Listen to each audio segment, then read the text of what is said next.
Hello everyone, my name is Alexei and you are watching Ask a Friend.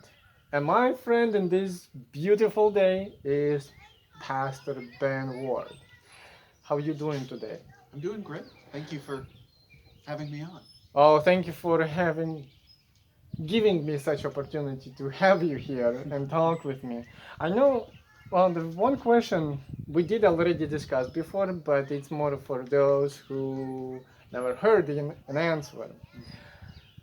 What on earth has to happen to a person that he would choose to come to this cold Grove City from sunny Florida?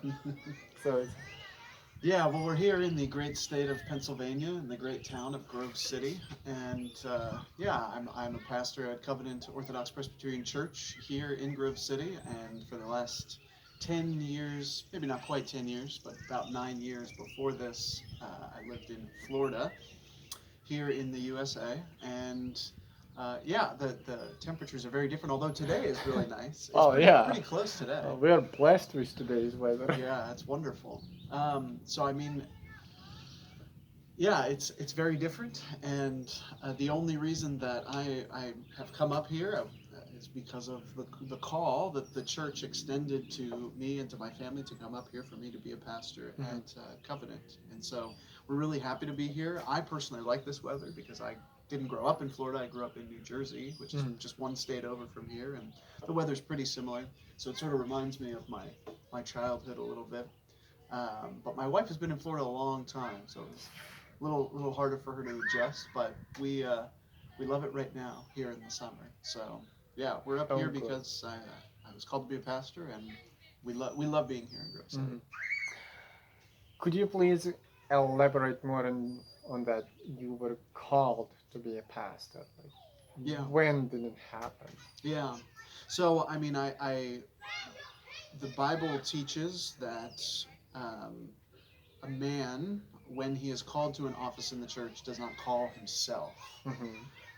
But that the call of God to ordain a man, whether it's to be a pastor or a deacon or any of the other special offices that we see in the scripture, Yeah. that happens because of God. Hmm. Now, God, of course, also uses uh, things in His creative world to make other things happen. So the church here extended what they call a call to me, and that was voted upon by the congregation. You probably voted in that, Yeah. whether or not to call us, call me. And the presbytery, the regional church up here near Grove City, of men in our denomination, pastors and elders, also voted on whether or not I could be a member of the presbytery. So I'm not a member at Covenant, but I'm a member of the Presbytery of Ohio. So I'm held Hmm. accountable by the other pastors and elders in the regional church. Hmm. But how was it for you when you just started studying theology? Like, Hmm. w- where was that call from God for you? Like, personally, like, okay, yep, pastor, Yeah. that's me. Yeah, I mean, often in our circles, we talk about two kinds of calls: the internal call and the external Hmm. call. I think have you read Clowney's book that I lent you the one time, or gave? I think I gave you a copy. Yes. Yeah. Yeah. So he talks a little bit about the internal and the external call. So the internal call is the sense that you have as a man that, yeah, I think that God might be calling me Hmm. to this ministry, whatever it is that He might be. You know, it could be as an elder, or deacon, or a And was it minister. the reason why you went to seminary? Yeah, well, the reason I went to seminary was partially because of the internal call, partially Hmm. because I started to get a sense of, maybe God has gifted me with some of the qualifications to be an elder as laid out in 1 Timothy and Titus. But there's also that second part, which is the external call, which is that the church, God's people, look to you and say, "Yeah, we also think that God might be calling you to ministry." And you can see why that would be, right? A man could have a strong sense of his own calling, but the rest of the church could say, "We really don't think that you're actually called to this, and there Hmm. might be good reason for that." But then there's also the case in which the whole church might have a sense that, yes, you're called to this. We see that you've been gifted and qualified in this, but a man might have no sense of internal call whatsoever. And that could be because there's, sin in his life that would disqualify him, that he doesn't want to tell people about, or it could just be that he hasn't been gifted and maybe the rest of the church has been mistaken. So it's, I think, important for a man to have both Mhm. the internal and the external call upon his life. So for me, it was a little bit of both. It was a little bit more the external call than the internal. I started to get a sense that God might be calling me to ministry, but it was really more that the church that I was a part of said, we think that you have been gifted with teaching ability, with compassion, with some of these things that are supposed to characterize a minister of the gospel. And so we think that you should maybe pursue ministry, go to seminary, and continue to discern uh, that whether or not God has called you. And Right. I guess one other thing I would say is I don't think a man should, at least I didn't think this in my own mind, that I should consider myself called to ministry until the men, the elders and pastors laid their hands on me and Mhm. pronounced the blessing that God was indeed calling me to ministry. So So you kind of did not want to be somewhere there on your own, but would you wanted to be accountable yeah, and yeah, I think the accountability that the church provides is incredibly important.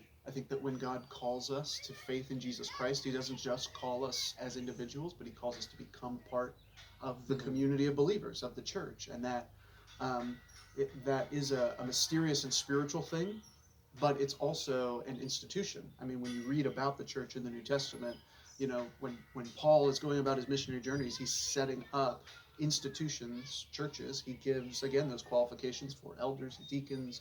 The whole book of First Timothy is really about how a church is supposed to look, what it's supposed to be set up like. Mhm. So the church it's a spiritual thing, but it's also an institution. Those two things aren't necessarily different. And so part of that institution is godly men and women, the wisdom that they can provide for a man as he's perhaps thinking that he might be called to ministry. And that was really helpful to me when I was discerning whether or not God might be calling me, is men and women who just said, we think that you should really press on with this, because there were some days when I didn't think, I didn't Yeah. think God was calling. I was like, I don't know if I Oh could yeah. do this. Mhm. So yeah, that was helpful. So, mm, were there any mm, when the church did tell you that, yep, we think you qualify for that, did you have a chance to kind of practice it? Just um, let's see, maybe did you have a chance before you went to seminary? Did you have a chance to teach or Mm-hmm. something like that? Mm-hmm. Yeah, before seminary, I did do a little bit of teaching. Not a whole lot, because even when a man is in seminary, which in our denomination he's required to get a Hmm. seminary level education, and even when he's in seminary, that doesn't mean he's like automatically going to become a pastor at the end of the 3 or 4 years that he's What I guess in also seminary. sadly, it's like you can you.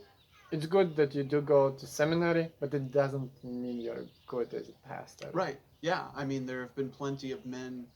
I shouldn't say plenty of men, but there have been men throughout history who have gone to seminary and become false teachers, or who have even just decided not to become pastors. I know a man who's a ruling elder in our denomination who went to seminary thinking that he was called to the ministry, and by the end of his seminary education, he said, I don't think that I am. It wasn't that there was any sin in his life, or that some tragic thing happened, Mm. but he just decided, I don't think this is what God is calling me to do. He finished his degree, and today he's a ruling elder. He's not a pastor, but he is a ruling elder in the church, and he serves the church faithfully and very well. Hmm. So, yeah, it doesn't mean you're a bad Christian necessarily if you Right. decide you're not called. Well, we are given many talents by the same Spirit. It Yeah, doesn't mean like a whole church full of pastors. right, exactly. But yeah, so since you are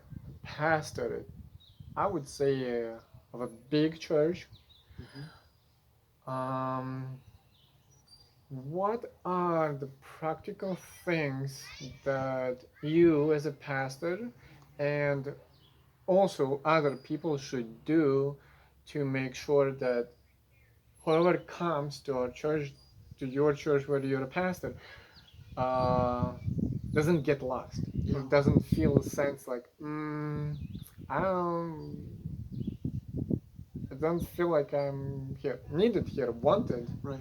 So, Yeah. That is, and that's perhaps one of the biggest pastoral questions in our own day, because there is a growing sense among our generation and the younger generation of more and more loneliness. right.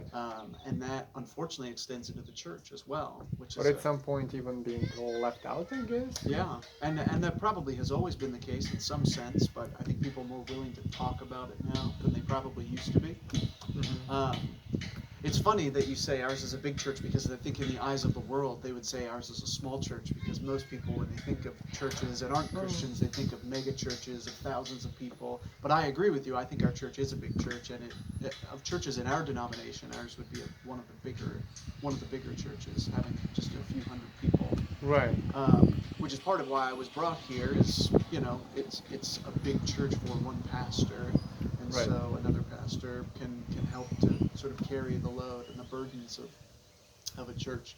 But I think to your question, one thing that's helpful with this is having really good ruling elders as well. So it's not just Pastor Jones and me who are doing oversight among the people, but every household in the church is assigned a ruling elder to follow up with them, see if they have any spiritual needs or questions, or just needs and questions in general.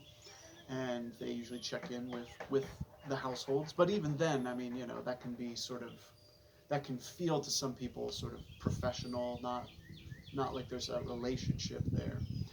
So, I think it's important for pastors, especially, to, as sort of full-time ministry workers, reach out to all kinds of people in the church, try to Mm-hmm. invite them into the life of the church, and to try to make connections between people who um, may have similar interests, or similar, perhaps the ability to become friends.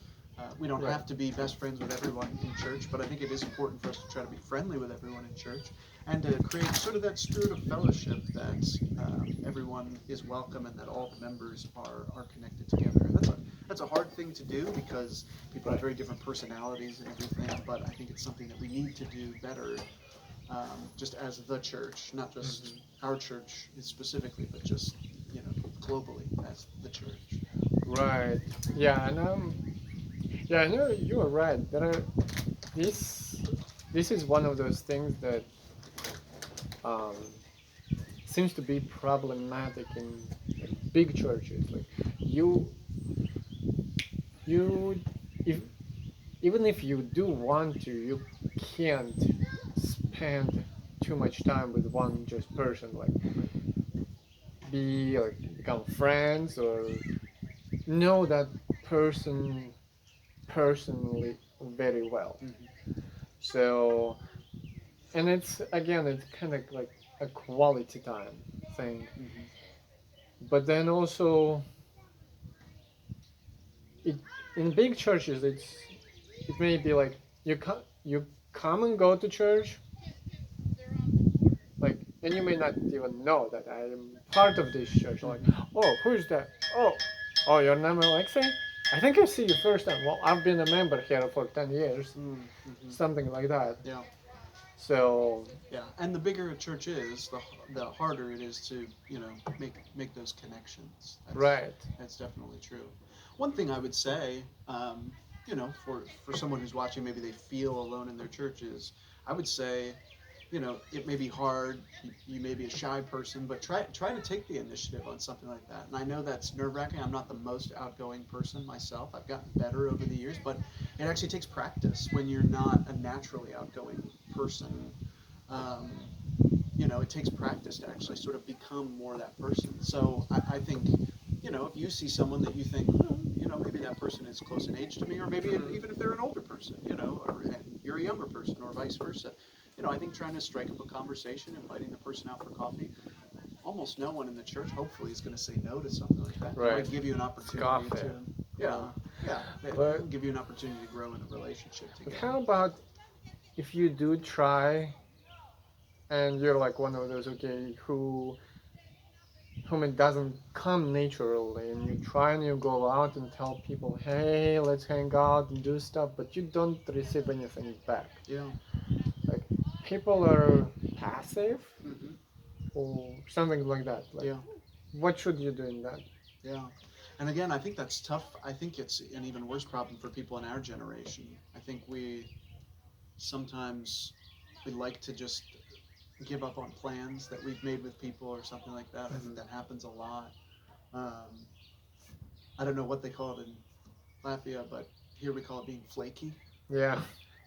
And you make plans with someone, and then like at the last minute they cancel or something, which Kind of blew you off or something. yeah, exactly. If there's an emergency, that sort of thing can happen. But some people just are not very good at keeping their plans. I mean, I would say trying to, if you've asked maybe the same person a couple of times and they've fallen through, I would say continue to move on and try it with other people. Um, Also, I think one thing that could be helpful is trying to organize some kind of a group activity. Sometimes other people are maybe just as shy as you are, and one-on-one time might make them a little nervous, something like that. So if you were to organize some kind of a group activity, whether it's going to see a movie or going to, park, go for a hike or around a campfire, or just something where a group of people can get together. Some people might be more willing to take you up on something like that. Right. Yeah, I do know at least one person who is like that, like tries to reach out to people, but then it feels like, I feel like I'm wasting my time. Mm-hmm. Like if I don't do anything, then they're like, all right. Mm-hmm. So yeah, and it's sometimes difficult for that person who tries to do this. Like, all right, how long or how much? Yeah, how long you can go with trying and like maybe one or two person will go with you, but if you don't ask them, they will not go, or like Yeah. they later on they will not be those initiators of Yeah. meeting up with you or something. But let's try to move on. And since you're a pastor and you're a very young pastor, I would say How old do you think I am? 18. Yeah, but I look 18. as a young pastor, what problems or dangers do you see For for yourself? Like, okay, I'm for myself. young, Mm-hmm. I'm pastor, I have responsibility, and I'm like, yep, I'm a teacher. So, what are those dangers that you see in your life? And Yeah. Yeah, I mean it's tough because it will be different from person to person. Nobody knows their own. but just for you, Right, for you. right, yeah. Well, for me, I mean, I would say, um, I think, I think it's not just true for me, but I think it's true of a lot of men in our generation. We struggle to um, do the things that need to be done when they need to be done. And by that I mean it's sometimes hard for us to focus. I think a lot of men in our generation are procrastinators. We push things off because we've been raised in an age of instant technology where we get sort of instant solutions, and the idea of putting in work for something or delaying our own pleasure for a goal of some kind, making sacrifices and things like that. We like that idea in theory, but actually doing it, putting it into practice can be difficult. I'll never forget that when I had one of my first jobs after college, I was working for a startup company, and even just calling clients and customers and even some of our own suppliers on the phone was something that made me really nervous. Even just talking to people on the phone. And I think from what I can gather, a lot of people and a lot of men, especially in our generation, really struggle with things like that. We'll just sort of put off some of those tasks longer and longer. Right. So I see that in myself. I think that by God's grace, I've grown in a lot of those areas over the years. But I definitely see that as a temptation in myself to put off the hard things or maybe try to ignore harder things in the hopes that maybe they'll just go away or something like that. So that I think that's a temptation. I think as a young To man, skip difficult things. yeah, to skip difficult things, or maybe even if you don't skip them, but just like pushing them off. If you think you can sort of do them later. Mm-hmm. Sometimes we push off things so late that there's not a good product at the end. And even if you end up doing what it is that you've pushed back, whatever the task was, you know, you're not as able to spend good quality time with it. Or anybody who's ever procrastinated for a paper the night before class or something like that, right? It's like I didn't have such a luxury, but yeah. I mean that's sort of most people have a story like that where I didn't get it done until the night before, and then the paper stunk. It was terrible paper. So I think that that's a temptation for all of us, but especially young men. Um, Another temptation in myself is to um, sort of shrink back from confrontation. Uh, I think that there's an image in most people's mind of a young pastor that's the opposite of that. mm-hmm. Most of them think that young men, young pastors are sort of more intense and more confrontational. They want to pick a fight. They want to win. I don't see that in myself so much. I see myself more as caring about what other people think, which is a good thing. We should care about what other people think about us, not in an ultimate sense, right? Because if we're doing the right thing and people hate us for that, that's okay. But we should care that we have a good reputation with people and that we're seen as honest and Right. forthright and hardworking people. Um, but if we care too much about what other people think, then we're not going to maybe have hard conversations that we need to be able to have, or confront people if they need to be confronted about something. And It sounds like you have to balance between two extremes. yeah, Mm-hmm. yeah, there is, because you can come down too strong or too hard on people, but at the same time you can also shrink back from doing the hard thing that Yeah. needs to be done. And so there's a middle road, and that is when you have to have a hard conversation, you have that conversation in love, and you are compassionate to the people, and you're direct with them, and you know what it is that you're talking about, right? Oftentimes I think in our age we speak so much like we have an authority to speak on it, like we've researched the topic well, but we Mhm. actually haven't done so. And I sense that in myself sometimes, and I think a lot of people do that. And in the social media age, I think that's especially a temptation, because whenever something happens in the news, we're expected to have an opinion about it immediately and write a post about it and address it, rather than maybe let's wait a few days or a week or a month while I research it and find out more about whatever the topic is, Right. and then maybe make a statement about it, or talk to people about it. So Right. Well, these are all great questions and answers, but we'll take a small break and then we'll come back and talk a little bit more in depth.